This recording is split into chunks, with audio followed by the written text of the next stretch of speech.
So without further ado, I'm a commercial diver. That really just means diving for money, essentially. People, I think, assume that it's going to be something along the lines of this, which unfortunately is about as far from the truth as you can get, and it's more like this.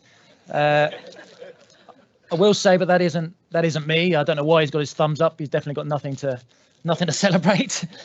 But I suppose the point I'm trying to make is it's not a particularly glamorous profession. It has the occasional day where you feel like you're a spaceman and it's very lovely, but unfortunately 9 days out of 10 you can't see anything and you're working in mud, and it's not essentially very pleasant.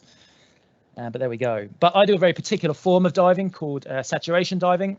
So I'm going to try and explain what that is and why we need it. So if you're a diver of any kind, I apologize. This is going to sound a little bit like school. Just to give you an example, so I'm sure when people go diving normally on scuba, they dive breathing air, usually if you're diving shallow. So I've made some very childish homemade graphics to illustrate that. So if we ask a diver, for example, to go down to, I think this is about 30 meters in this example, and we say to him, he's going to go and look for treasure for 30 minutes on the bottom. He pays a price for that in terms of the inert gases. So in the case of air, it's nitrogen, obviously, which he absorbs into his tissues.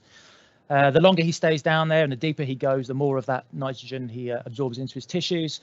If he were to then ascend to the surface very quickly, those bubbles within the tissue would expand because of the decrease in pressure, and you would rupture tissue, you'd block arteries, and in the worst case scenario, you would stop the flow of oxygen to the brain and cause the bends or decompression illnesses or death indeed.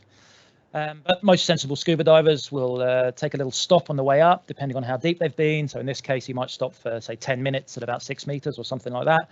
Allow those inert gases to pass slowly out of his system, be breathed out, and therefore return to the surface undamaged, I guess.